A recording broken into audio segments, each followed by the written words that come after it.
Vamos imaginar um cenário corporativo, tipo de altíssimo escalão. Uma empresa imensa precisa de um novo sistema de software para gerenciar todas as operações globais dela. Uhum. O sistema nervoso da empresa. Exatamente. Aí o fornecedor líder de mercado cobra lá a bagatela de US$ 1 milhão.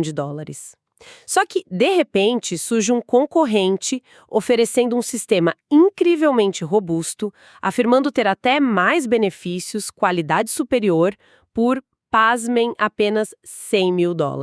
Nossa, uma diferença absurda. É uma economia imediata de tipo US$ 900 mil, né? E o resultado dessa oferta? Nenhuma venda. Zero. Nada.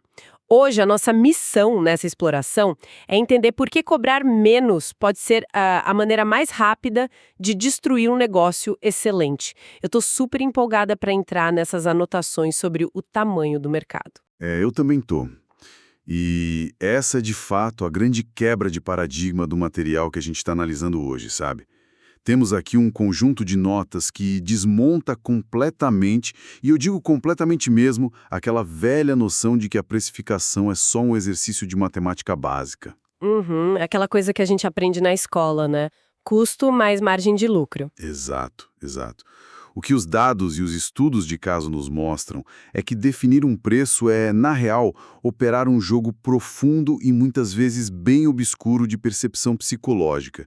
Não é sobre planilhas, é sobre a mente humana. E o que torna essa exploração tão fascinante é justamente esse confronto com a nossa intuição. Porque existe uma crença universal, né, baseada, sei lá, no senso comum, de que preços mais baixos geram automaticamente uma demanda maior. A famosa lei da oferta e da procura. Isso. A premissa é de que todo mundo quer pagar menos o tempo todo, mas os apontamentos nas nossas fontes provam que essa ideia é perigosamente falha quando a gente vai para o mundo real. Com certeza. Até central aqui, e isso precisa ficar muito claro para quem está acompanhando a gente, é que o tamanho da base de clientes que uma empresa atinge não é tipo um número estático. Não é fixo. Não, de jeito nenhum. Esse tamanho é elástico. Ele muda de acordo com o preço que você escolhe.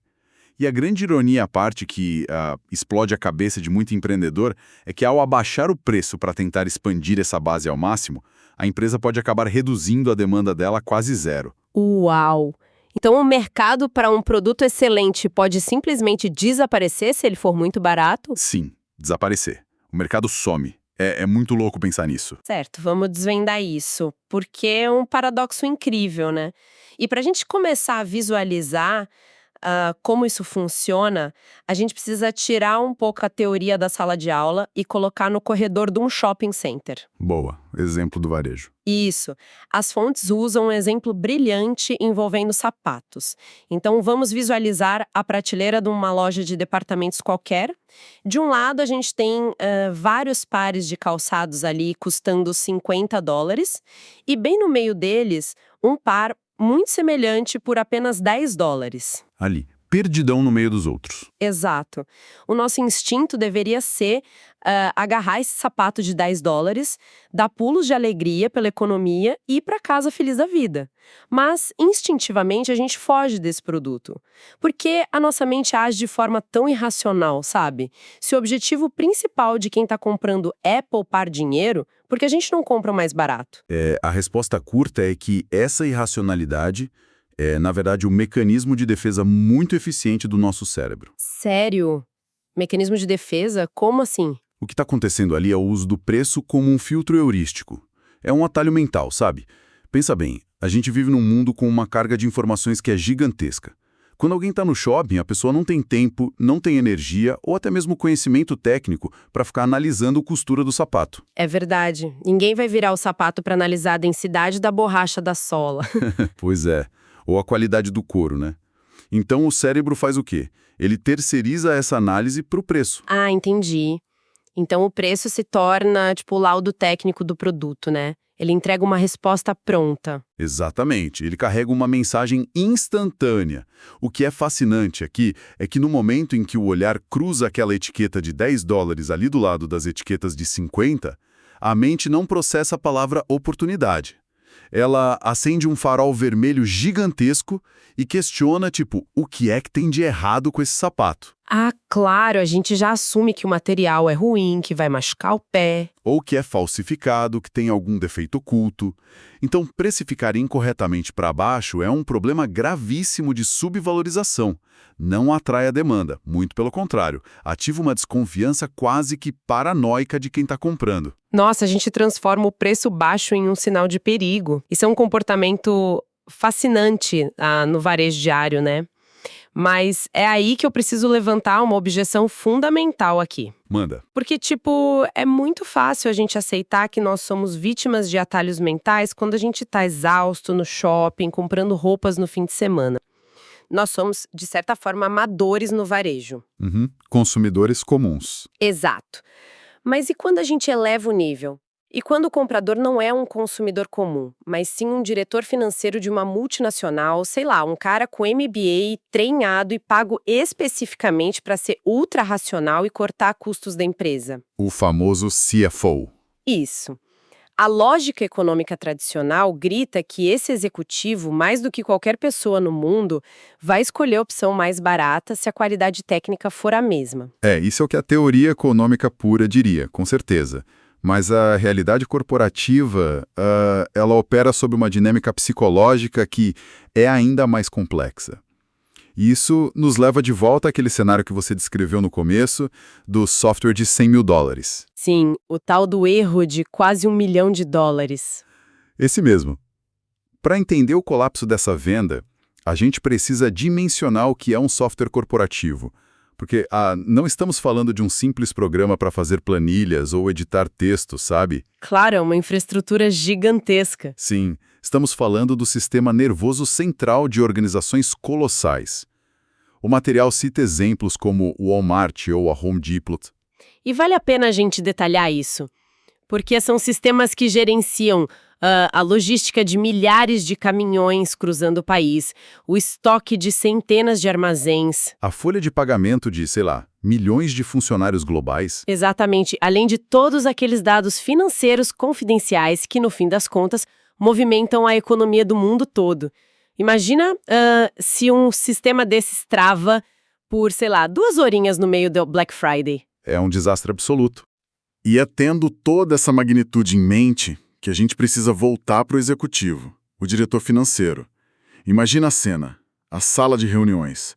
Alguém chega lá e oferece gerenciar todo esse risco descomunal por uma fração muito pequena do preço padrão. A concorrência está cobrando mais de $1 milhão e a nova empresa chega pedindo só 100 mil. Pois é, e o diretor financeiro não vê isso como uma oportunidade de ouro.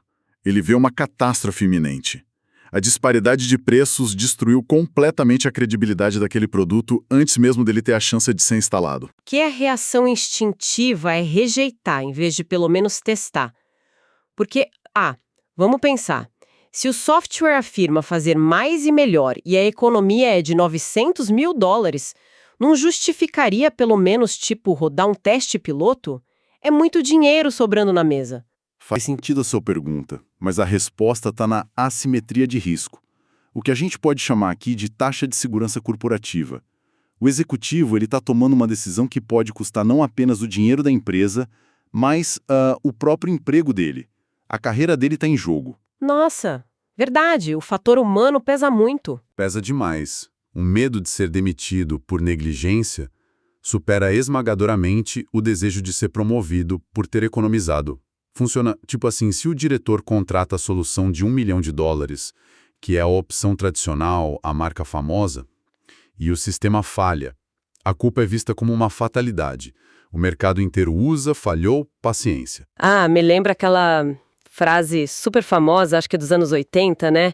Ninguém nunca foi demitido por comprar IBM. Exatamente.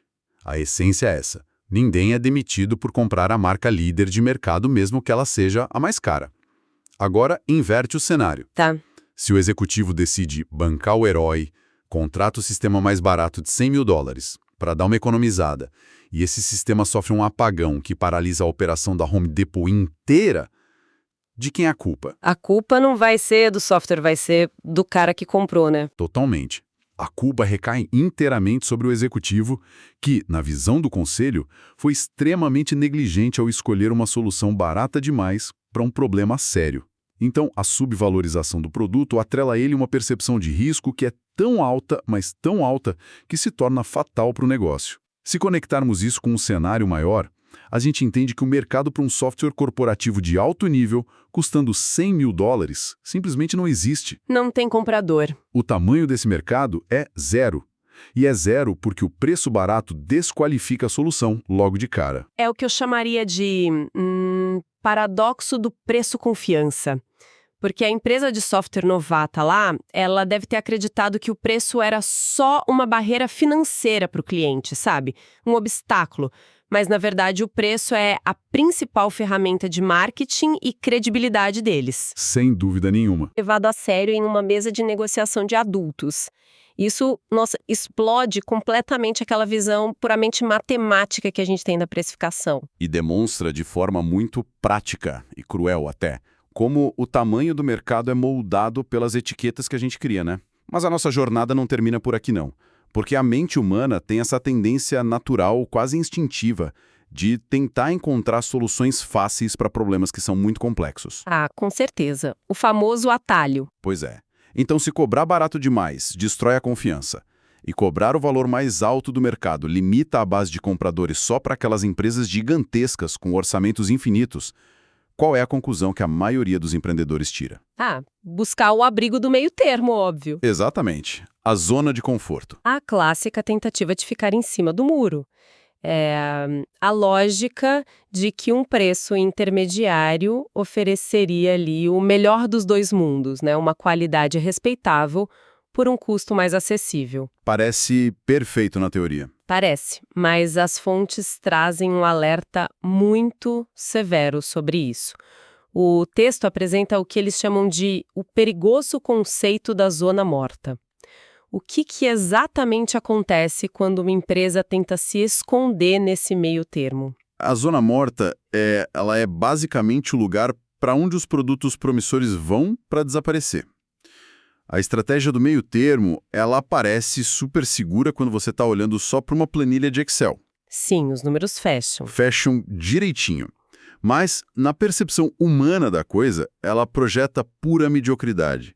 Ao cobrar um valor que é ali no meio, nem muito barato, nem muito caro, o produto afasta o comprador que está buscando economia a qualquer custo. Porque para esse cara, o produto ainda é caro demais. Faz sentido. Ele quer o de 10 dólares. Isso. E simultaneamente afasta aquele público que busca exclusividade, que quer status, ou que precisa daquela garantia absoluta de alta performance, igual o executivo lá. Porque para esse público premium, se não custa o preço mais alto, é porque falta alguma coisa, falta qualidade. Nossa, sabe o que isso me lembra?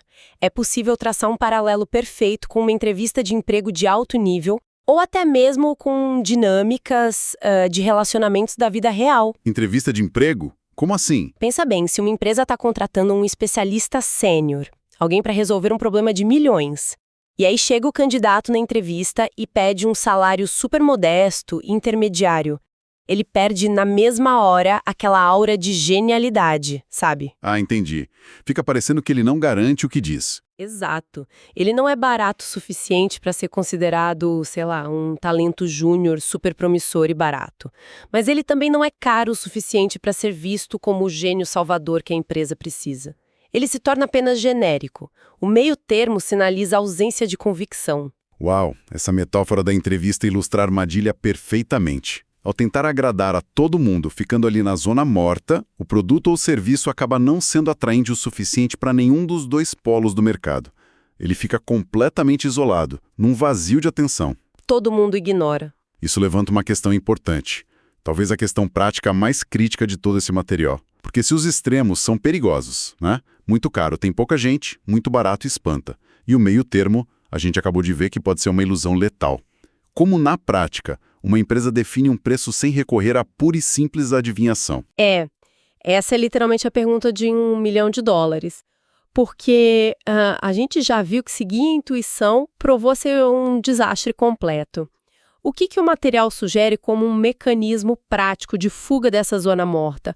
Como a gente encontra esse ponto de equilíbrio sem destruir a demanda por excesso ou por falta de valor? A solução, que é muito enfatizada nas nossas anotações, É a adoção super rigorosa de um processo chamado descoberta do cliente. E olha, é importante ressaltar aqui para quem está nos ouvindo que isso não tem absolutamente nada a ver com intuição, tá? Não é um achismo, né? Longe disso, trata-se de uma investigação sistemática. As empresas precisam testar ativamente, elas têm que ir a campo e delimitar, junto com o público-alvo, quais são as verdadeiras fronteiras psicológicas da percepção de valor. Mas aí eu esbarro num outro problema comportamental. Como é que se faz essa descoberta sem contaminar a resposta da pessoa? Contaminar. Como assim? É que se uma empresa simplesmente chegar e perguntar para os potenciais clientes, tipo, quanto você acha que esse produto deveria custar? A resposta nunca vai ser honesta. Todo mundo quer barganhar, né? Ah, sim, com certeza. Se perguntarem o preço ideal de um software ou daquele sapato, as pessoas sempre vão jogar o valor lá para baixo só para tentar garantir um desconto num futuro lançamento. Como que a gente contorna essa mentira natural? É um ótimo ponto. A falha estaria justamente na forma direta de perguntar. E a descoberta do cliente verdadeira não funciona desse jeito. A metodologia não investiga o que as pessoas querem pagar. Ela mapeia os limites de sensibilidade e de desconfiança delas. Entendi. É mais sutil. Bem mais sutil.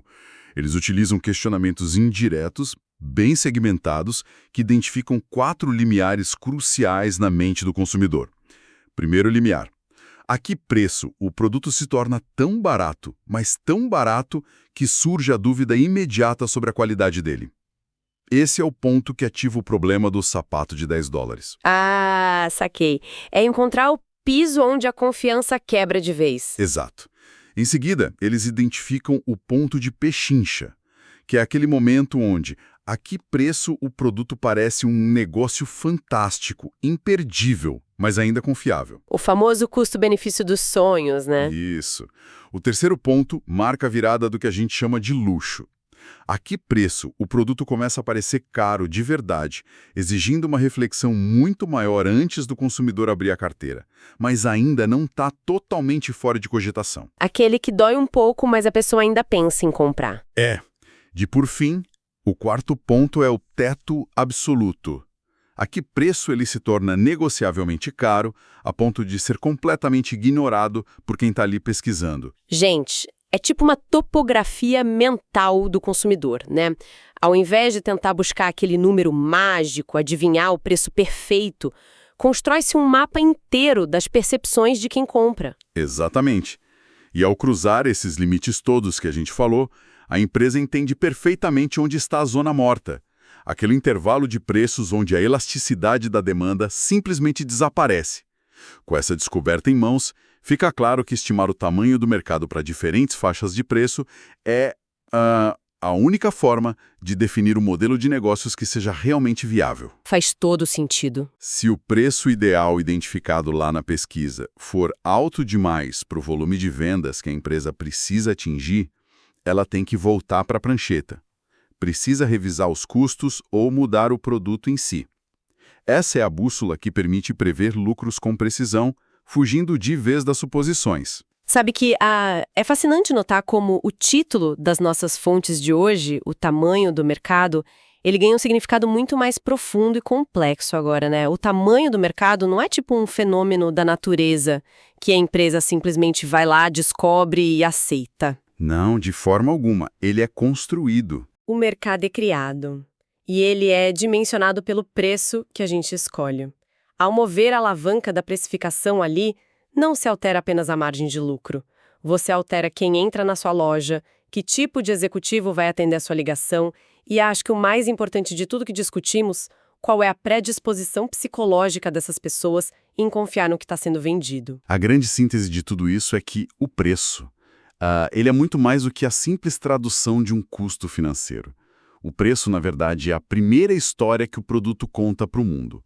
E se essa história não for estruturalmente crível, sabe? Se o sapato parecer barato demais para ser confortável, ou se o software lá de risco corporativo não exigiu compromisso financeiro proporcional ao peso dele na empresa... Aí já era.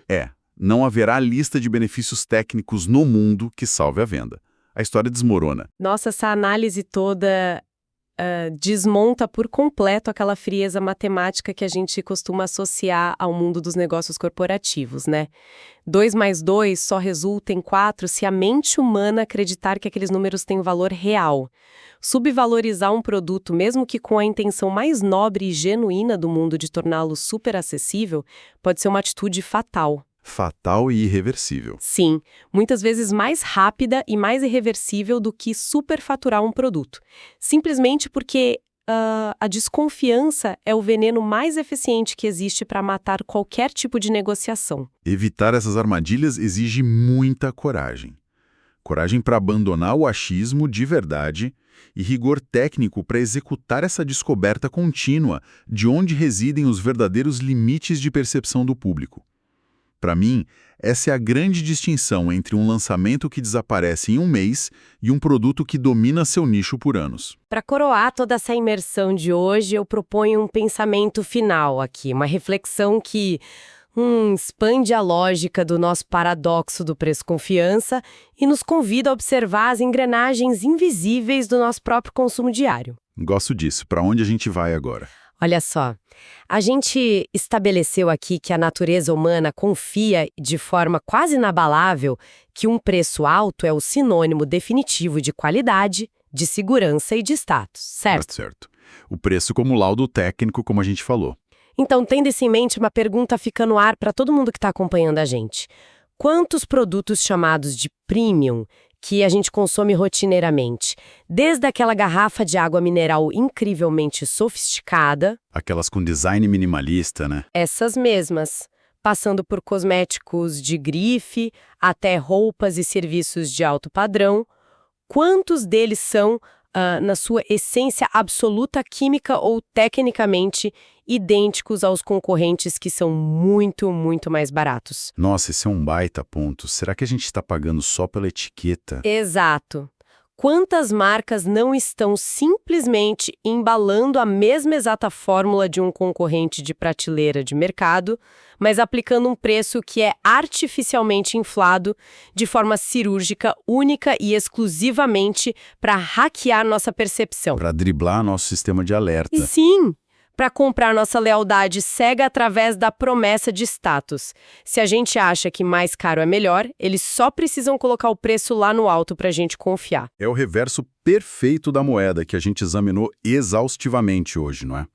Se aquele produto de $100 mil lá da empresa de software fracassou porque a verdade parecia boa demais para ser confiável, quantas mentiras super confortáveis não são vendidas aos milhares por aí, simplesmente porque ostentam uma etiqueta de preço exorbitante que tranquiliza a mente de quem está comprando. Pois é. Fica o alerta e a provocação para todas as vezes em que um preço muito alto trouxer uma sensação imediata de conforto ou um preço muito baixo trouxer aquela desconfiança instintiva. O filtro heurístico do nosso cérebro é muito poderoso, gente. Mas agora a gente sabe exatamente como ele pode ser manipulado. Sem dúvida, foi uma jornada e tanto. Foi uma investigação extraordinária sobre esses labirintos invisíveis que ditam as regras secretas dos negócios. Um agradecimento imenso por acompanhar a gente em mais essa análise profunda. O convite agora é manter um olhar muito mais crítico e super atento para as etiquetas do mundo lá fora da próxima vez que formos às compras. Até a nossa próxima exploração.